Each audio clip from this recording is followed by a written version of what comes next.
Hello everyone, my name is Lewis. Welcome back to the channel. I hope you all are safe and well. Now on today's episode I'm going to be showing you I bought a bundle of jazz recently over the last 2.5 months. I'm going to show you 5 albums which I've added to my collection. Hopefully you'll find them interesting, and they're slightly different from the norm. There's a couple of free jazz albums in there, so if you've been around the channel for a while you'll know that, yeah, me and free jazz don't necessarily mesh. So there's 2 examples in there. Hopefully you'll find them interesting at least. It's probably the albums that I'm going to show you today. Probably if you're into the Blue Note catalog, for example, if you're obsessed as the majority of jazz fans are with that collection, probably nothing that I'm going to show you is going to be of interest, more than likely. But I tend to, as much as I've got Blue Note material, I tend to just leave it alone, because I only like a very small percentage of the Blue Note catalogue. But everybody's, it's individual taste, it's what you want. It's whether you're an obsessive who wants the whole thing because it exists, so you want the whole catalogue. Me, I'm just the type of person who picks and chooses what I like at any given time, and that's it. I don't want the whole lot because frankly I don't find it the vast majority of it to be any good. So that's my perspective on things. So 5 jazz albums for you today, slightly departing from the norm. I'm going to give you some of my thoughts and opinions on each individual album in turn. That's it. Here we go. There'll be no housekeeping today. Let's keep this video down. It's as hot as hell in London today, so I kind of just, I'd like to get this done. So first album out of the gate today is a British 1965 release, and it's inspired by the works of Dylan Thomas under Milk Wood. And it's the Jazz Suite by the Stan Tracy Quartet. That's a real interesting cover. Sorry about the glare. I'll try and remove that. And that's the reverse side of it. There you go. So, again, for those who have been around for quite some time, I told this anecdote of when I visited a local independent retailer, jazz retailer. And he was adamant to me that British jazz is as good as American jazz, and I scoffed at it. I basically did what most people would do and just go, yeah, thanks for your opinion, but I don't necessarily believe you. But as time has gone on and my collection has expanded, and my knowledge and taste of, and just confidence in what I like to hear in jazz has developed, I've got to say, I'm not saying that they're necessarily equivalent, but the British jazz scene has a lot to contribute to jazz in general. And I feel if you're a sort of person who you're into jazz, you're just into jazz full stop, the genre, and it doesn't necessarily, you're not pigeonholing yourself in terms of, jazz can only be from America and it can only be under this particular label. If you're of that mindset, then fine, kind of thing. That's up to you. But I'm more experimental, and as I've said loads of times, I want my jazz collection to represent me as a personality, slightly non-conformist, but equally I want it to be interesting in terms of the pieces that I have in my collection. I don't expect everybody to have it. So it's not musical snobbery or anything like that. It's just a case of this represents my taste, what I hear and what I enjoy, what I find interesting. So yes, this particular 1965 British jazz album is a welcome addition to my particular library of music. Now, let me see if I can find my notes on it.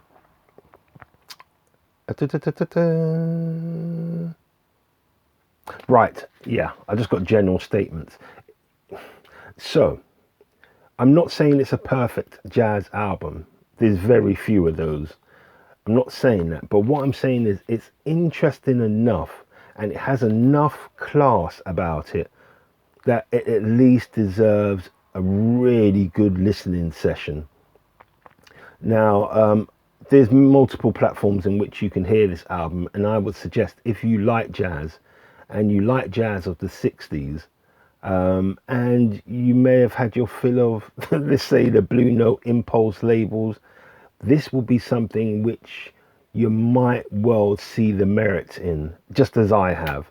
The musicianship is unbelievable in this particular one.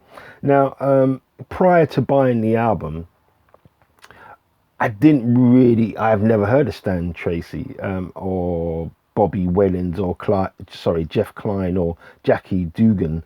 Never heard of any of these cats.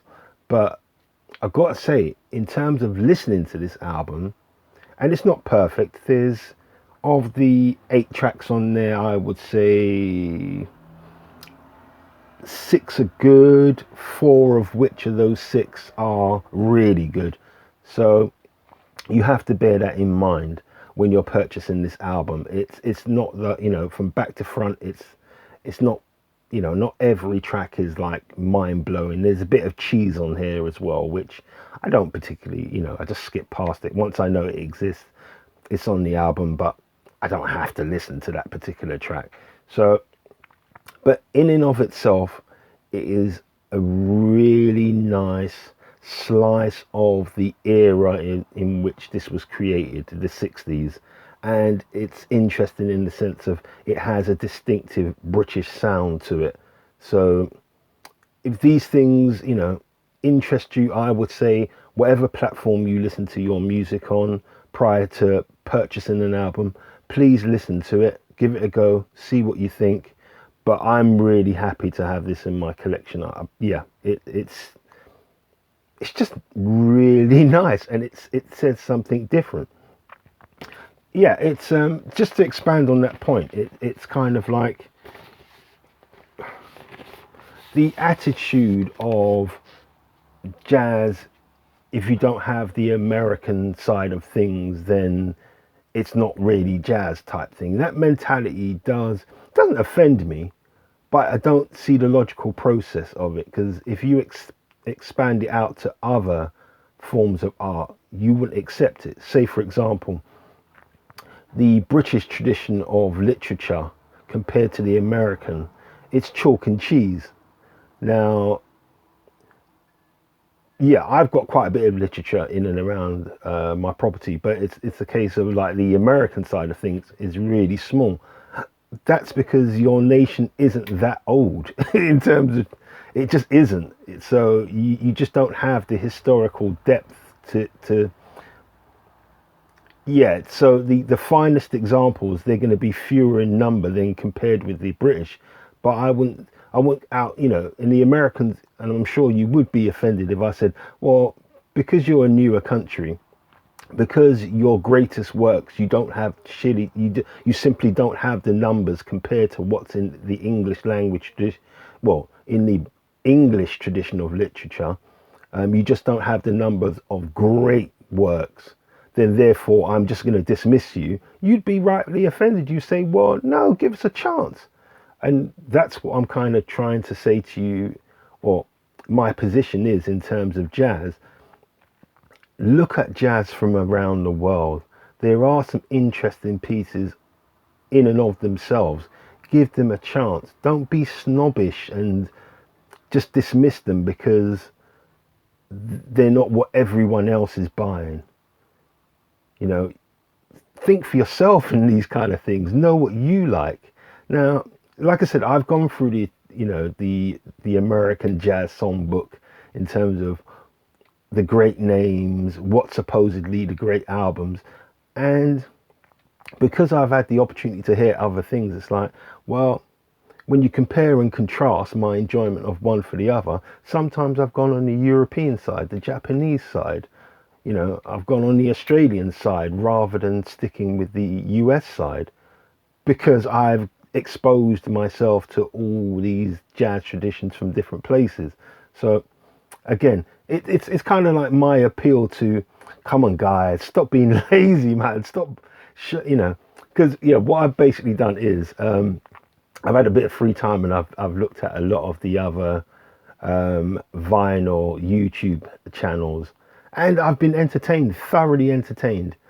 And whereas my particular channel does pretty much focus on jazz and it's kind of like related genres, there's other channels which are much bigger than mine, which have a broader section of pop, rock, all sorts of things, drum and bass, and they'll have the odd jazz episode in there. But I just tend to find you're showing me the same albums all the time, and it's like, you can tell me a million times that that album's good. I've heard it for myself, and it's like, at best it's meh. It's not all that. These are opinions, of course. These are opinions.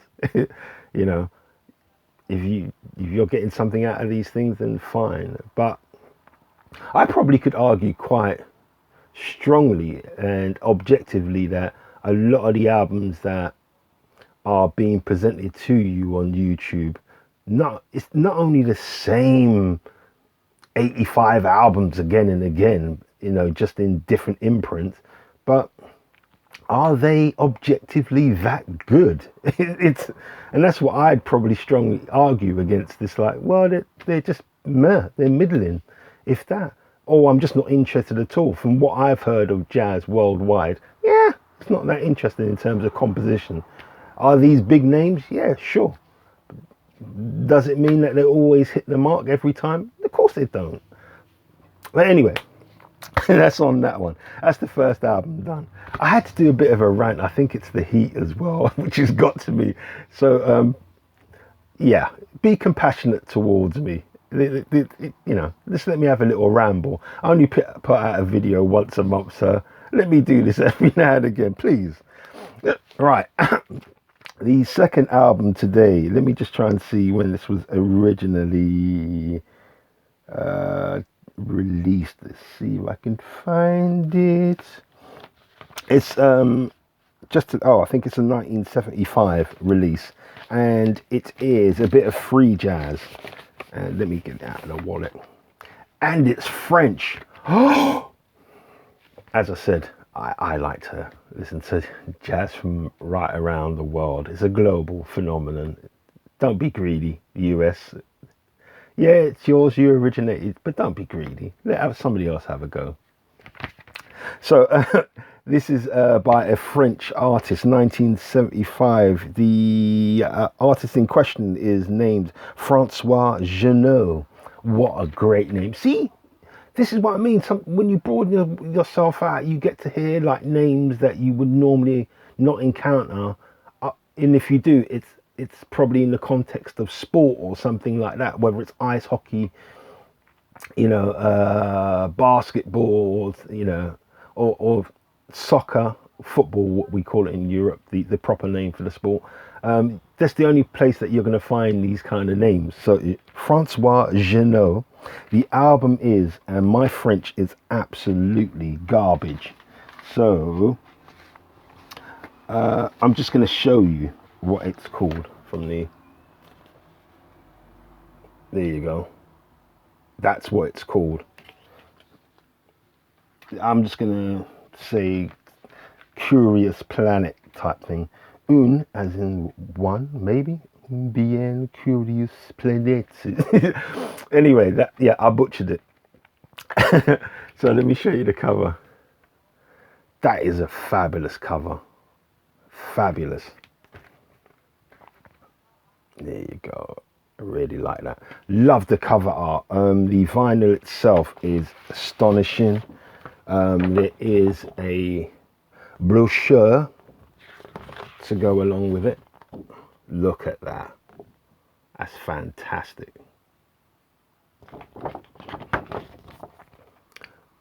Yeah, that's great. Love when I get some extra material in there, which I didn't anticipate when I purchased. Now, with this particular one, let me have a look at my quick notes. So, Space Age, free jazz. A lovely bit of fun here. Now, This is not for everyone. So if you're on the more traditional side of jazz, if you're, you know, as I said, the blue note 1950s, 60s kind of sound, and that's where you're at, you're not going to like this album at all. You will not find any merit in it.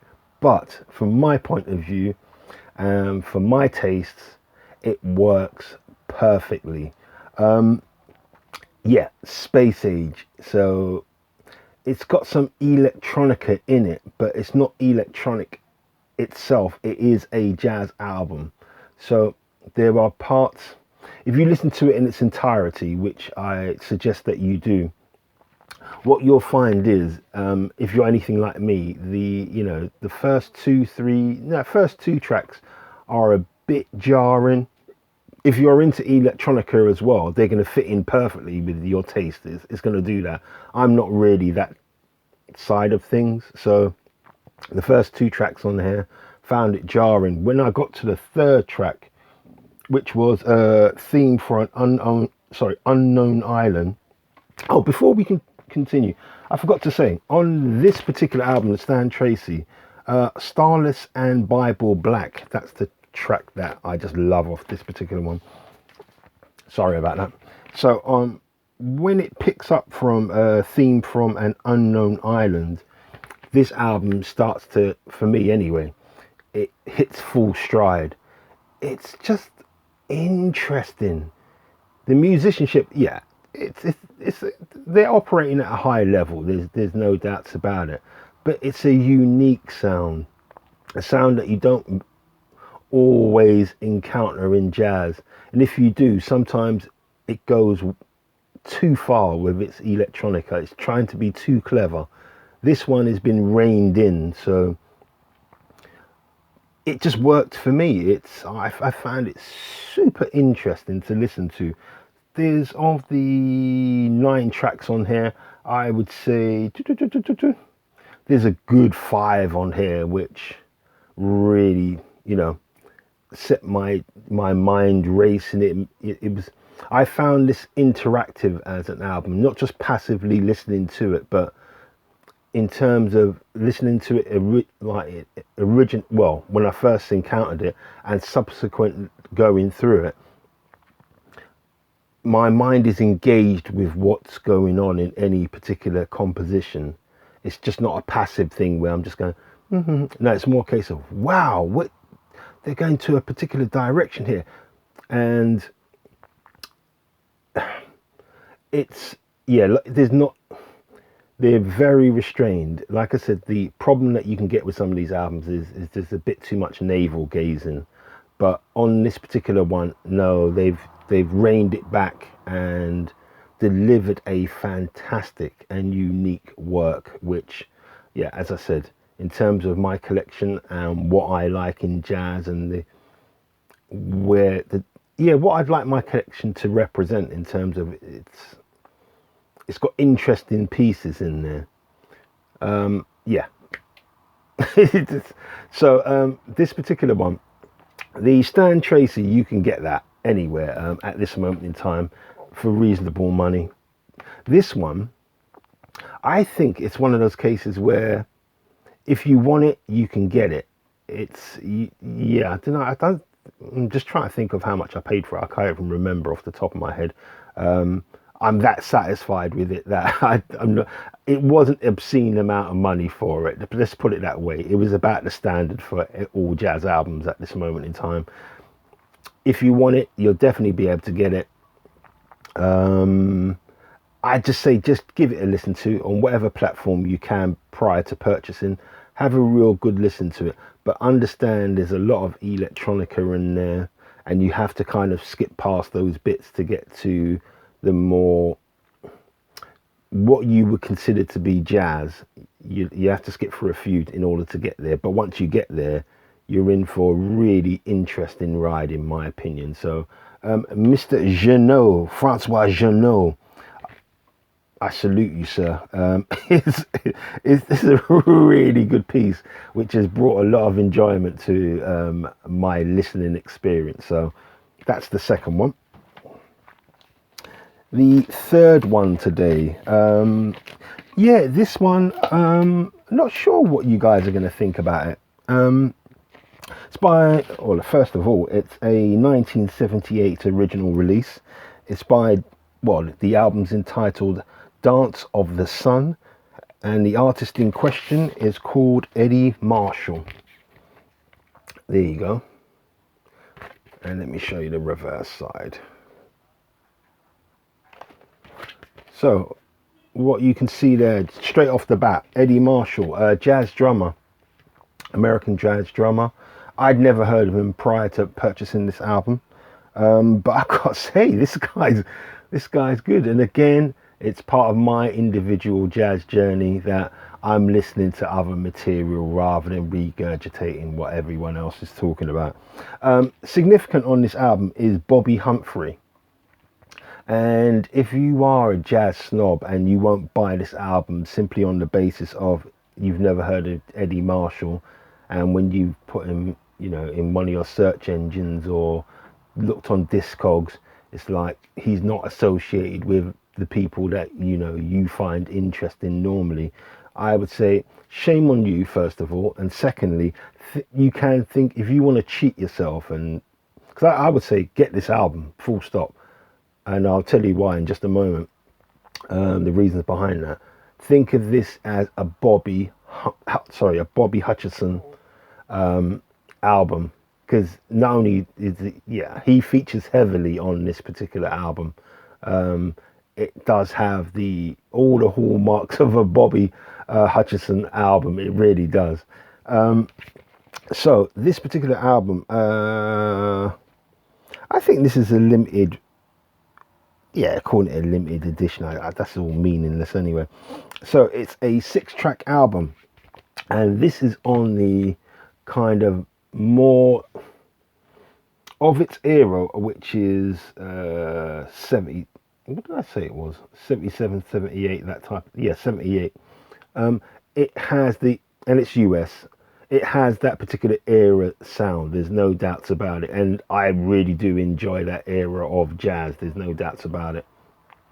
It's fun, it's a light piece, but there is a deftness of touch on this album which I definitely think it's been overlooked. There's, you know, it's easy to overlook when you've never heard of an artist. You just like dismiss it straight away. It's kind of like, wow, they can't be that good, otherwise I would have heard of it. Yeah, that's a kind of, yeah, it's a perspective. It's and I don't want to insult anybody, but that's kind of like my frustration again with watching other, you know, vinyl YouTubers, content creators, when they're talking about jazz. There is a lot of herd mentality in there. It's because you've seen somebody else do it who's a much bigger channel. You just copy the same thing. And I don't hear any real kind of, yeah, this is part of my problem as well. With some of the YouTubers, there's no compare and contrast, because it's kind of like it's already been decided that because something comes from a particular label, it must be good.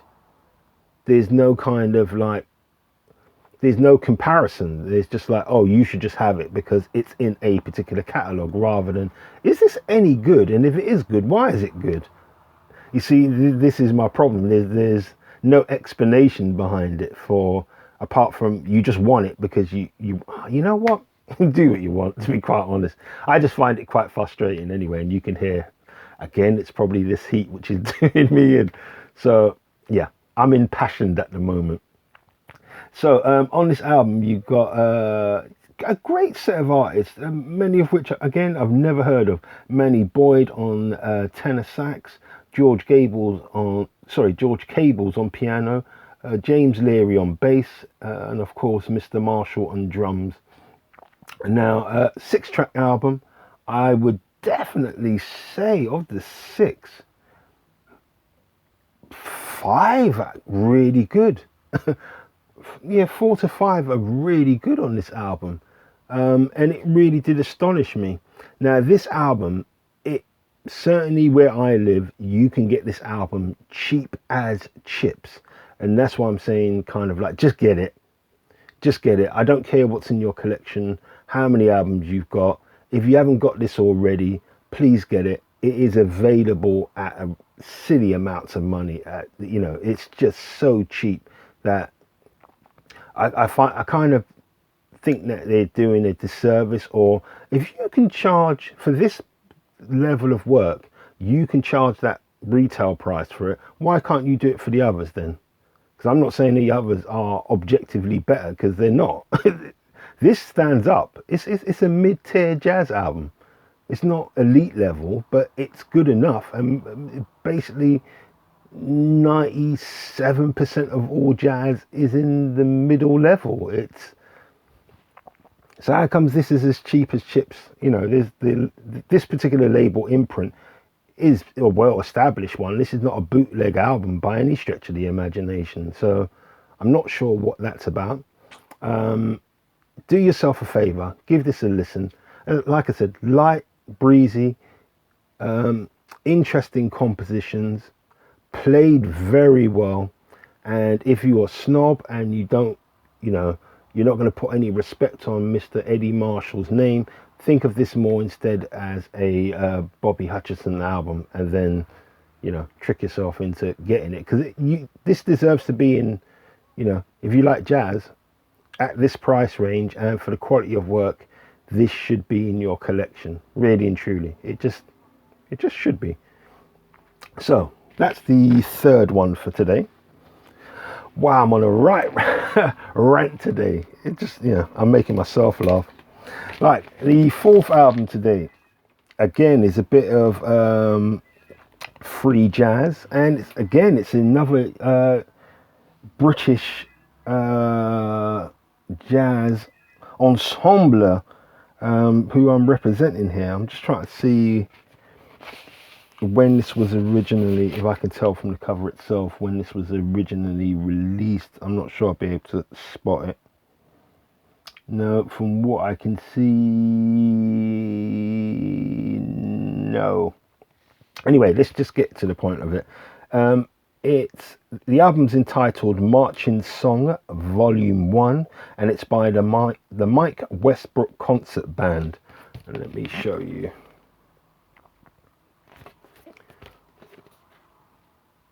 Yeah. Again, this is completely random that I've got examples of free jazz and British jazz in my, this roundup. It's purely random in terms of, in terms of, what I've been buying recently. It wasn't a preemptive thing. It's just happened that way.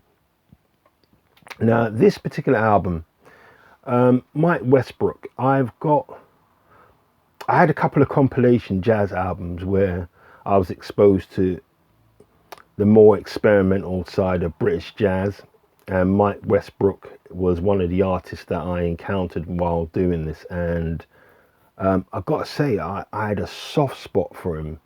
But in terms of the albums that I have, which is, I've got a few of his albums, and this one's no different in the sense of because they're experimental pieces, I only like sections of the albums that I bought from his particular back catalogue. This one, it's again, it's not for everybody. I would say, I'm just trying to think of the 6 tracks on here. I'd say 3, if that, maybe 2 of the tracks on here. That certainly touched me, but they touched me in a way, again, a point of interest, something different in jazz, not just spooling out the same things over and over again. The originality and creativity which is represented on this album is something to behold. I don't want to overplay my hand, and I would say give this a listen. Certainly on the A side, I would say the first track you might find jarring, but say 25% into track 2 on the A side and track 3, absolute scorcher of jazz tracks. and because they're they hail from Britain, they have a different sound to them to what you might already expect. So definitely give this album a listen to before even considering purchasing it. Now, I think I had to get this one, if memory serves me right. It was more expensive than what I'd normally spend on this album. I kind of wanted more material from this gentleman because he fascinates me. Yeah, and I had to import it from, I think I had to get this from All In. I think this came from Amazon US. So I had to wait some time for it to come in. So I'd ordered it and completely forgotten that I'd ordered it. And when it turned up, I was as pleased as punch because I kind of thought, this might not happen type thing. So yeah, had to pay over the odds because it was imported, had to wait for it. You might, in terms of listening to it, you might go, it's not worth how much the retail cost of it is, and I'm not prepared to wait for it, so I'm going to bin it. I can understand that perspective, but again, in terms of what I want in my jazz catalogue, in my jazz collection, I was willing to do these things. It was, it's just the way it is type thing. That's just me as an individual. Interesting cover. Yes, very childlike, deliberately, that type of thing. Haven't got much to say about it apart from at least it's distinctive. I'll be able to spot this album cover at 50 meters type thing. I could tell, yeah, that's what that is type thing. I just say give this a listen. I'm not saying it's for everyone. I really wouldn't say that, but I think once it gets into its stride on side A, 25% into track 2 and track 3, when you listen to those tracks, you really get a sense of what's going on. The track that I'd probably recommend from this particular album is Waltz for Joanna. That's probably the one that I would recommend to you to have a listen to and get some sense of what's going on. But that's not reflective of what the majority of the work on this album is actually like. So do bear that in mind, that kind of thing. But yes, an enjoyable journey for me, but one with problems in terms of the whole thing. Maybe not. Maybe not, but yeah, it's not for everyone, but I'm happy to have it anyway. And yes, you got to think of how much it costs and how long you probably have to wait for it to arrive on your doorstep. So that was the fourth one. The fifth one today and the last one today. So happy to have this in my collection.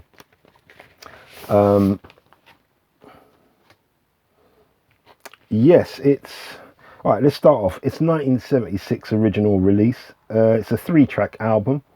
It's by Kenny Wheeler. It's on the ECM record label. You know what? Let me just take that out. It's on the ECM record label and it's called New High with a silent G. So let me show you that. And there.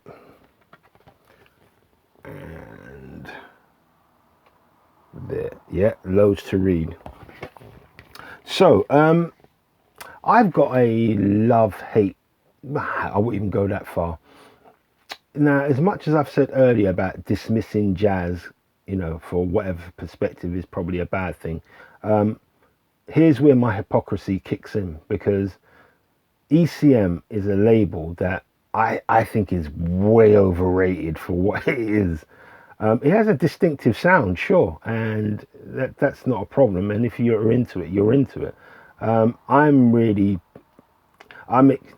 The cherry picking from that label is extreme for me, because you get a lot of hype for the label and what's on there. So is it the Keith Jarrett concerts kind of thing? Anybody who knows, even the smallest, minutest knowledge of jazz will say to me, oh yeah, that album is an absolute triumph. And I've listened to it numerous times and I go, you know what?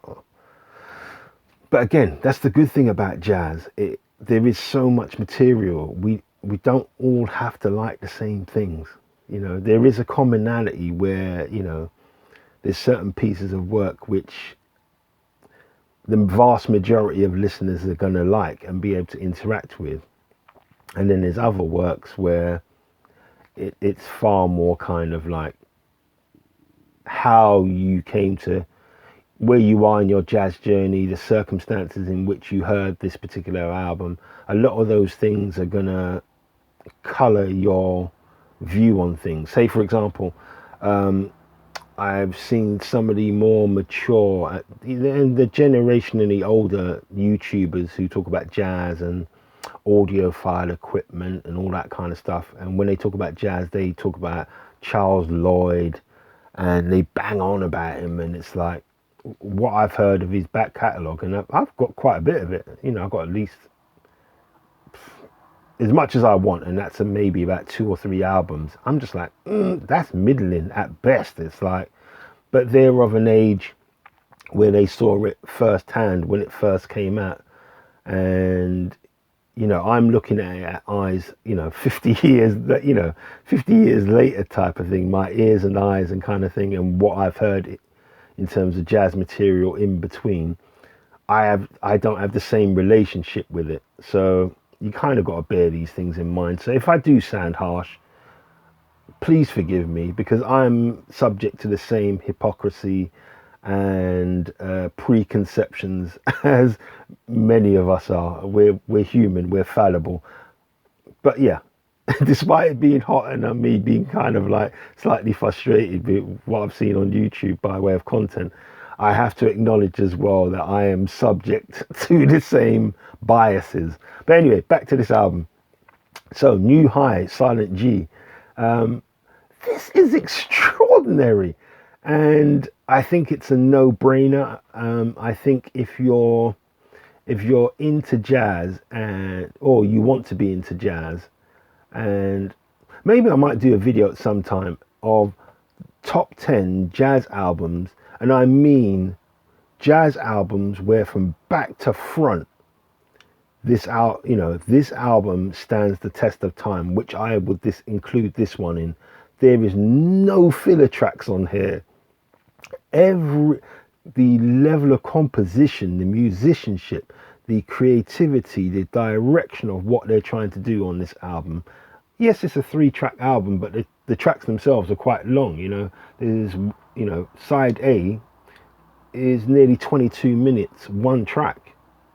So there you go.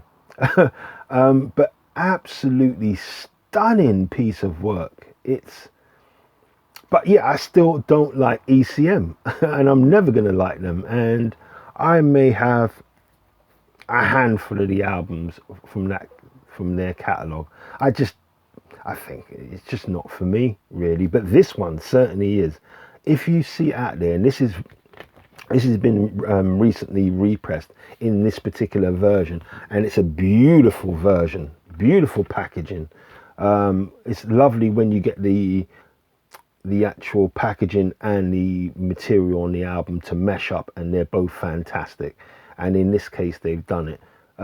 Yeah, this is a tour de force album. It's I think it's really worthy. If you've got 50 jazz albums, or you don't want any more than 50 jazz albums, I think this should be one of them. I really do. I think it's that good. It's that interesting. I think it's that good that it should be in your consideration. Need I say more, really? Yeah, you're going to pay for it. It's not obscene amounts of money by any stretch of the imagination.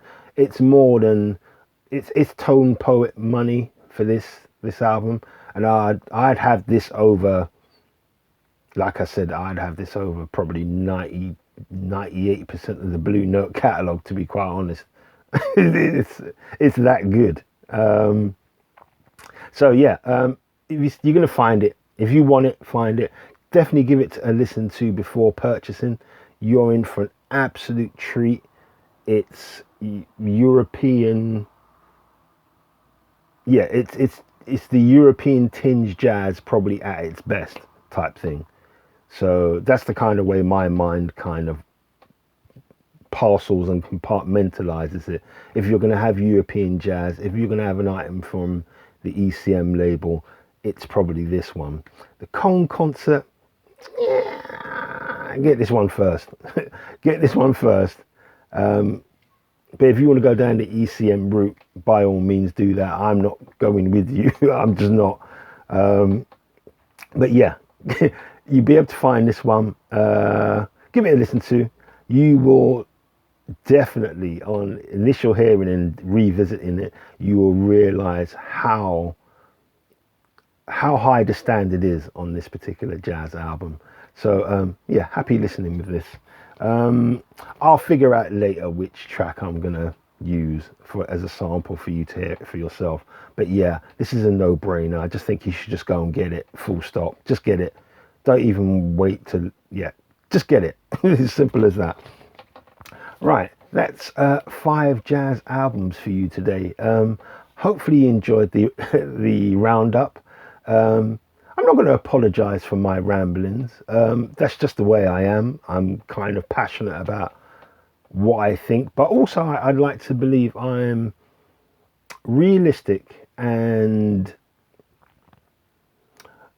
generous in terms of like, I'm willing to say I'm wrong, but equally I'm stubborn enough to kind of like dig in and say, well, actually, I don't agree with you, and here are the reasons why. I'm not just going to say I don't agree with you, full stop, end of story, we're not talking about it anymore. I'm going to back it up with something.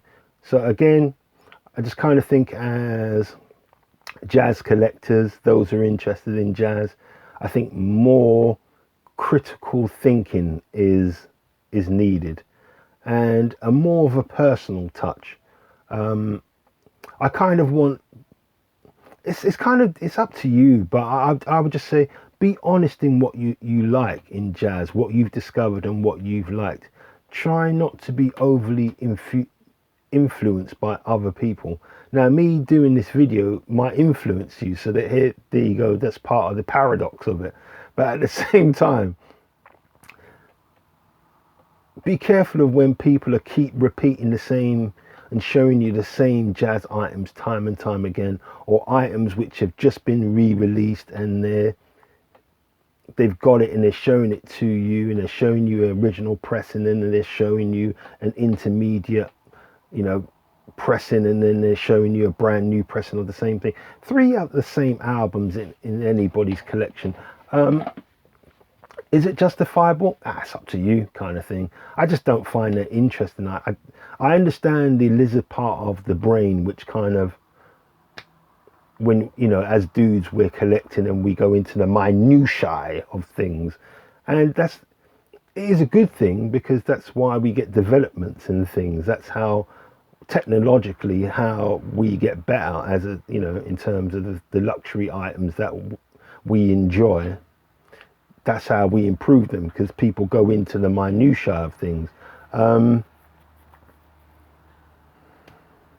Yeah, it's a weighing, it's a balance of those things. Sometimes I think the scale goes too far in terms of the minutiae, and making people think that if you don't have the best version of something, then therefore it has no value type thing. I won't go that far with it. Whatever format you encounter these material on, whether it's streaming, CD or vinyl, that's the format that you've got. Enjoy it for what it is. I'm more interested in, do you enjoy the material? Anyway, so enough of my rambling. It's been an absolute pleasure. And as I said, I keep saying to you, we're not used to heat in England, and we've got like decent heat at this moment in time. So I'm a bit more, I'm feeling it, definitely. There's no doubts about it. So yeah, I'm not going to apologize, but hence some of my rantings and sidetracks and that kind of thing came to the fore. So thank you for bearing with me. We will have a video, no doubt, sometime soon, with probably another set of 5 jazz albums. Don't forget to like, subscribe. I really appreciate that. On the YouTube channel, there is on the community tab. Please look at the community tab. There's a series of questions on there relating to jazz and your preferences. It's just, it'd take you 10 seconds just to have a look at each question. Give us your answer if you so choose. I'm just building up a picture of the community base, what they like, and yeah, I will do something with the information. I'm not like saying I'm going to sell it on, like sell it on to somebody else. But what I mean is, it's just interesting way for me to gauge from the outside community or for our community here what your tastes are, your preferences. Not to say I'm going to change the way I do anything, but it's just interesting to get feedback outside of actually leaving a comment on any particular video. It's just a good way for me to gauge what you're thinking. So, community tab, series of questions relating to jazz, performers, that type of thing. Please interact with it. It's not going to take you a lot of time, and hopefully it's fun, and that's what I want it to be. So yeah, like, subscribe, community tab. I will see you soon for another video. Until then, please look after yourself and stay safe. Namaste. Thank you.